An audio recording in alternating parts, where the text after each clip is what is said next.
오늘 함께 보실 하나님 말씀은 사도행전 9장 23절에서 30절입니다. 여러 날이 지나매 유대인들이 사울 죽이기를 공모하더니 그 계교가 사울에게 알려지니라. 그들이 그를 죽이려고 밤낮으로 성문까지 지키거늘 그의 제자들이 밤에 사울을 광주리에 담아 성벽에서 달아내리니라.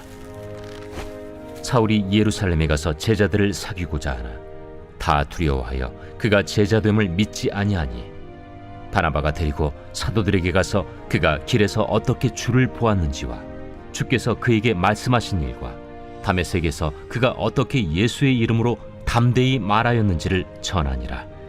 사울이 제자들과 함께 있어 예루살렘에 출입하며 또 주 예수의 이름으로 담대히 말하고 헬라파 유대인들과 함께 말하며 변론하니 그 사람들이 죽이려고 힘쓰거늘 형제들이 알고 가이사랴로 데리고 내려가서 다소로 보내니라.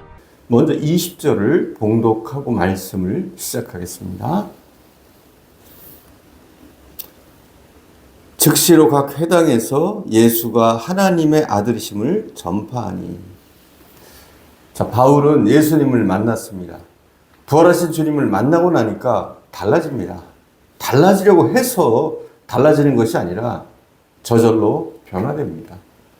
변화되지 않고는 견딜 수가 없었습니다. 빛이 오면 어둠이 물러가듯이 그렇게 자연스럽게 변화됩니다. 예수님과 깊은 만남을 가진 그 사람, 그 바울은 그 안에서 율법이 사라집니다. 세상의 이론이 사라지고 그래서 육신의 교만과 아집이 깨어집니다. 아울러 세상의 긍지와 자랑거리가 없어지고 맙니다. 참된 신앙, 새 사람으로 바꾸어진 사람의 신앙은 세상에서 배우고 터득했던 이론을 주가면서 그것을 무기 삼아 사람을 괴롭히는 신앙이 아니라 예수님을 직접 만나고 체험함으로써 지난날의 가치관이 바꾸어짐으로써 지금까지 이론과 지식이 새로워진 사람의 신앙을 말하는 것입니다. 그러므로 이 세상에서 가장 축복된 만남은 하나님과의 만남인 것입니다. 지체장애자인 송명희 시인은 폐하 때 의사가 집게로 뇌를 잘못 건드리는 바람에 뇌가 손상되었습니다. 그래서 평생 뇌성마비로 지내야 하는데도 그녀는 공평하신 하나님이라고 노래합니다. 7살 때까지 꼼짝 못하고 누워 지내야 했다고 합니다. 집이 너무 가난해서 분유 살 돈도 없었습니다. 그렇게 고통 속에 살다가 17살에 가서야 비로소 자기 손으로 숟가락을 처음 들 수 있었습니다. 그는 죽더라도 하나님을 만나고 죽자 결심하고 결사적으로 기도했습니다. 하나님이 만나주셨습니다. 하나님은 하나님을 믿으라고, 내가 믿지 아니하면 죽으리라고, 내가 너를 버리지 아니하리라고 그에게 말씀하셨습니다. 그 사건 이후로 그의 인생은 360도로 달라집니다. 그에게 하나님은 시라는 선물을 주셨는데 그의 시는 극동방송에 소개되었고 그것을 들은 최덕신 씨가 곡을 붙여 노래하면서 방송에 띄우자 그의 책, 그의 CD를 내놓기가 무섭게 폭발적으로 팔려나갑니다. 그는 지금은 정상인보다도 더 바쁘게 활동합니다. 세계 곳곳에서 간증과 시를 전하면서 바쁘게 살고 있습니다. 사랑하는 여러분, 예수님에 대한 이야기를 듣는 정도의 성도가 되어서는 안 됩니다. 예수님의 교회를 들락달락 거리면서 교회를 구경만 하는 성도가 되어서는 안 됩니다. 예수님의 교회의 일원이 되어서 섬기고 봉사하는 그런 하나님의 사람이 되십시오. 예수님에 대한 소개를 듣고 느끼는 정도의 성도가 아니라 예배와 말씀과 기도와 찬양 속에서 예수님을 뜨겁게 만나는 그런 성도가 되십시오. 예수님을 만나면 지금까지와는 전혀 다른 새로운 인생을 살게 됩니다. 새롭게 변화되고 하나님의 축복의 도구가 될 줄 믿습니다.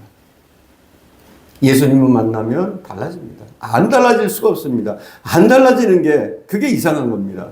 새로운 창조가 일어나는데 안 달라진다면 그건 거짓입니다. 바울은 예수님을 만나자마자 즉시 복음을 전하는 자가 됩니다. 전에는 복음을 방해하고 핍박하는 자였는데 즉시로 복음을 전하는 자가 됩니다. 하나님은 그를 훈련시킵니다. 이 바울은 아라비아 그 광야에서 3년의 훈련과 준비를 합니다. 23절을 봉독하겠습니다. 23절. 여러 날이 지나매 유대인들이 바울을 죽이기를 공모하더니 젊은 율법 학자였던 사울은 부활의 주님을 갑자기 만나고 아나니아의 기도로 3일 만에 보게 된 후 즉시 예수님은 그리스도라고 다메섹에서 증거합니다. 그리고 사울은 주님과 더 뜨거운 만남을 갖고자 아라비아 광야로 갑니다. 본문은 여러 날이 지나매 이렇게 굉장히 짧은 듯이 기록하고 있지만 갈라디아서 1장 16절에서 18절에 의하면 그는 3년 동안 아라비아 광야로 나가서 하나님께 깊이 기도하면서 하나님의 부르심과 그 뜻을 확신하고 그 부르심에 순종하기 위한 정리와 훈련을 그는 받았습니다. 지금까지의 신앙, 지금까지 배웠던 것, 그 모든 것을 주님을 위해서 사용하기로 결심하고 오히려 그가 가졌던 율법적인 지식이 그가 사역자로 일하는데 어마어마한 도움이 되었던 겁니다. 따지고 보면 그가 그렇게 깊은 학문을 연구했던 것이 하나님의 준비 과정이었다고 볼 수도 있습니다. 그는 이런 고백을 합니다. 갈라디아서 1장 16절에 18절에 보면 이렇게 말합니다. 그의 아들을 이방에 전하기 위하여 그를 내 속에 나타나시기를 기뻐하셨을 때 내가 곧 혈육과 의논하지 아니하고 나보다 먼저 사도된 자들을 만나려고 예루살렘을 가지 아니하고 아라비아로 갔다가 다시 다메섹으로 돌아왔노라. 그 3년 만에 내가 게바를 방문하려고 예루살렘에 올라가서 그와 함께 15일을 머무르는 동안 분명히 여기서 그가 3년 만에 돌아왔다. 아라비아 광야에서 돌아왔다. 이렇게 말하고 있습니다. 우리가 하나님을 믿고 은혜 받는 것도 중요합니다. 그런데 은혜 받은 사람은 하나님의 일을 하게 되어 있습니다. 그리고 바울은 준비되어 왔습니다. 아라비아 광야로부터 준비되었고 그 일을 하기에 합당한 사람이 되기 위한 준비의 과정을 거치게 됩니다. 하나님 앞에서 큰 일을 하려면 더 큰 은혜와 철저한 준비와 훈련이 필요합니다. 사울은 주님을 만나 변화된 후에 고독한 광야로 나가서 주님을 더 뜨겁게 만납니다. 광야 속에서 주의 음성을 들으며 그의 영성과 신학을 재정비했습니다.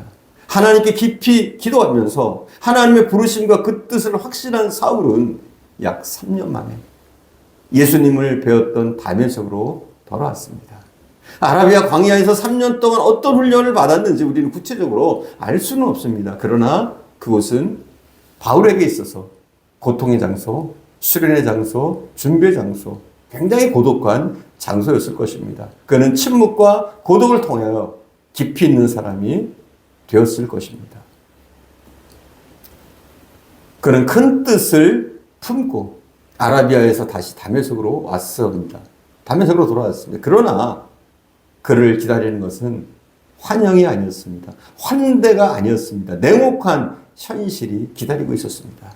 그럼에도 불구하고 바울은 이 모든 환난과 어려움들을 기도하면서 극복해 나갑니다. 기도하겠습니다. 사랑하는 주님, 우리도 주님을 더 뜨겁게 만나게 하옵소서. 주님을 만난 바울이 변화되어 복음 증거자가 되었던 것처럼, 변화되어 새 사람이 되었던 것처럼 예수 믿는 저희들이 온전히 이제는 삶의 가치관과 방향이 바뀔 수 있는 은혜를 주시기를 원합니다. 아무쪼록 주의 복음을 위해서, 주의 영광을 위해서 저희도 살아갈 수 있도록 은혜를 내려주시고 우리의 마음뿐만 아니라 철저한 준비의 과정을 통해서 하나님의 온전한 그릇으로, 깨끗한 그릇으로 잘 준비되어서 하나님 앞에 이 땅에서 쓰임받게 하옵소서. 오늘도 함께 하신 주님께 감사드리며 우리 구주 예수님의 이름으로 기도드립니다. 아멘.